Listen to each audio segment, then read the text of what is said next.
Ahoy hoy! Welcome back to my channel. Today I'm going to give my thoughts on Swedengate, or Swedengate, whichever one it is. Before I go into it, I'm just going to give you guys a quick background, especially if you're new to my channel. I am an American living in Sweden. I've been living in Sweden since 2006. And I visited Sweden since 2003.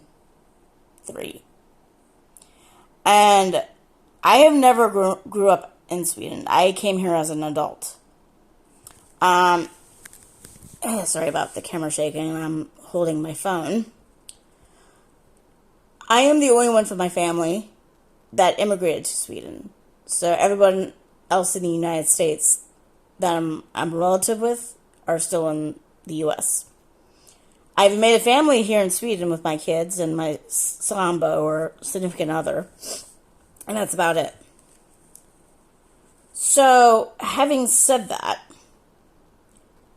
while I'm not here to discredit the person that made the Reddit thread or people who have said, oh, this has happened to me and all this other stuff, what I want to challenge today is the generalization that all Swedes are not hospitable or polite or whatever. Because, frankly, it's almost like saying all Americans are like New Yorkers. If you're someone who's from outside the United States that had went to New York as your first destination, New York City to be exact, and assuming that every single American is like a New Yorker. And every American would agree that not every single American is like a New Yorker. And not every Swede is like whichever Swedes these people met, or wherever in Sweden these people met these kind of Swedes. Because here's the thing. The majority of immigrants in Sweden typically live in the cities, like Stockholm, which is Sweden's capital and largest city. Gothenburg, which is Sweden's second largest city, and Malmö, which is Sweden's third largest city. And I don't remember what the fourth is. Might be Jönköping, which I'm about an hour away from. Sorry if I'm saying a lot. I'm nervous and stuff. But I just did it again. I'm not typical like most immigrants because I lived in a rural area for the first 12 years I lived here, and then now I live in a village, or something that would be seen as a village, I guess, maybe a small town. And I have to say, out of the two regions I lived in, or two provinces I lived in, I never encountered what these people are talking about. Does it mean they're wrong? No. It's just that what I've encountered here in Sweden is opposite of what they encountered. Although I have to say, I've encountered a similar attitude in the United States. A little more background. If you don't know, because you're new to my channel, or I never talked about it on a video you've seen on my channel yet, I am from the state of Maryland, particularly from the Washington, D.C. metro area. So I'm about, I think 18 miles outside of D.C., or if you put it in minutes, about 30 minutes, maybe 45 minutes out of D.C., I don't know. I'm initially from Prince George's County. Let's just say that. And that borders D.C. And then there's Baltimore, that's like at least 30 minutes away. And then there's Annapolis, that's at least 15, 20 minutes away. I usually go by minutes rather than the actual miles. So I lived in the triangle between D.C., which is the U.S. national capital, Annapolis, which is Maryland's largest, no, not largest. Annapolis is Maryland's capital. And then Baltimore, which is Maryland's largest city. And on top of living between three major areas,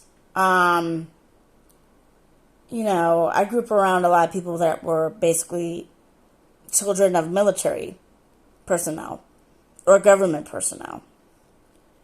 So it wasn't until really I moved to the last house I lived in Maryland that my parents still live in, which is in Bowie. But like when I came to Sweden as a visitor and then eventually as an immigrant, I know there was a culture change or a culture difference between where I was from and where I moved to. And where I moved to, like I said, was the rural area in Västergötland, which is the province that Gothenburg is in. And, I found the neighbors to be more friendly. They shared meals with me. My significant other / sambo, that's what live-in partners are called in here in Sweden, sambos. They make meals for the neighbors as well as the kids. We watch the kids. And while I did have a little bit in the first two neighborhoods I lived in the U.S., the first place I lived at was in Landover. And then the second place I lived at was in Bowie, but it's called South Bowie. So I was more around other people's kids during those first 2 years than the last house. And not that kids didn't live in the area, but the street that I lived on hardly had any kids on it. There was a family, but they were down the street from us. And our street was a hill. And I don't recall half the time them making us meals. I do remember at times they gave us snacks, but not meals so much. I mean, whenever they were about to eat, we would go home and eat too. We didn't stay for dinner, or we didn't go downstairs to play. We just went home. But then again, keep in mind, where I'm from initially is a suburb to Washington, D.C. And I kind of believe that people who live out in the countryside are a little bit probably more mannerly and more neighborly than people that you would find in the city. At least that's my experience in the U.S., and it might be the same thing here in Sweden too, because that sounds like the case. Like this writer that made the comment that she had to go downstairs and hang out while her friends and their family ate dinner or lunch. That behavior that she's encountered here in Sweden is what I've encountered in the U.S., particularly in suburban Maryland. But at the same time, there were pockets of people that went against the norm if you were living in a city or the countryside too. There were also people that fed you, and this usually was people that I was best friends, families of people that I was best friends with. But from my experience, I have fed my children's friends dinner and lunch here, and their parents have done the same thing for my kids. And it hasn't been just like that here in this part of Sweden, which is Jönköping County, but I think Jönköping County is in Småland province. And, it's the same basically in where I was living initially in Västergötland. So, I think it's kind of presumptuous to assume that everybody in a country is like that just because you encounter people from a certain area that are like that, because you got to keep in mind that even if there's a national culture, there's also a state culture and there is a local culture. And the local culture can be different from the national culture and vice versa, And if you're American, you see it even in the U.S. When you go to another state, it's like almost going to a different country sometimes. Even if everyone or most people speak English, the accents can be different and hard to understand. But you're still all American. It's just that culturally, state-wise, and even local-wise within the state, It's different.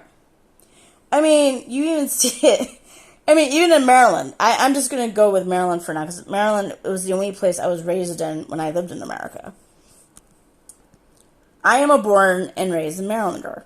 And there are people who've complained about Maryland's pride in Maryland. Marylanders' pride in Maryland. That's what I said, right? Yeah. I mean, and then there's even spats between the counties, you know. There's spats between, or not spats, but rivalries almost, between, like, Prince George's County or PG County and Roanoke County, Montgomery County, and all the other stuff. And there's probably similar things going out throughout the states, too.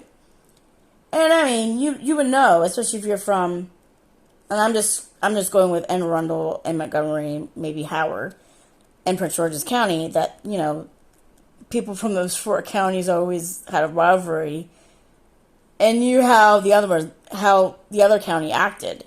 And even then it was different. And, of course, things would be different in Baltimore, and things would be different in Annapolis, even though Annapolis is a part of Anne Arundel County. But you understand what I'm saying, though? It's not a wise or a good idea to assume that everybody from a country acts the same when you're from somewhere and you know personally that even from a country, people can act differently based on, you know, provinces here, like in Sweden, or in states in the U.S., you know? So, yeah, I mean, my experience is vastly different compared to some people who have commented about it on Twitter, as well as the original Reddit poster. And again, I'm not subscribing to say that what they're saying isn't true. It's just that people need to keep in mind that what you may encounter, especially in the cities, may be different than what you encounter, like, in the suburban areas, or even the small towns, or in villages, or, you know, in rural areas. And again, there could be small pockets of people that act differently from that.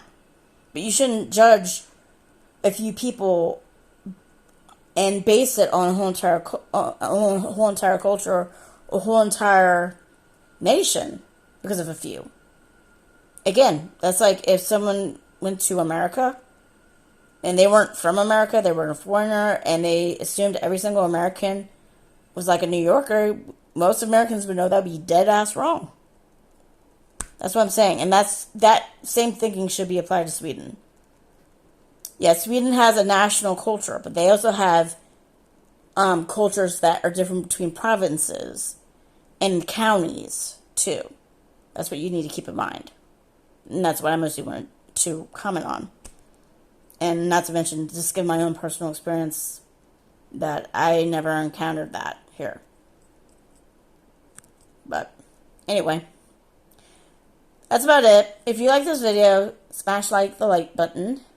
If you subscribe, I'll be absolutely happy. And I'll see you guys later. Toodles.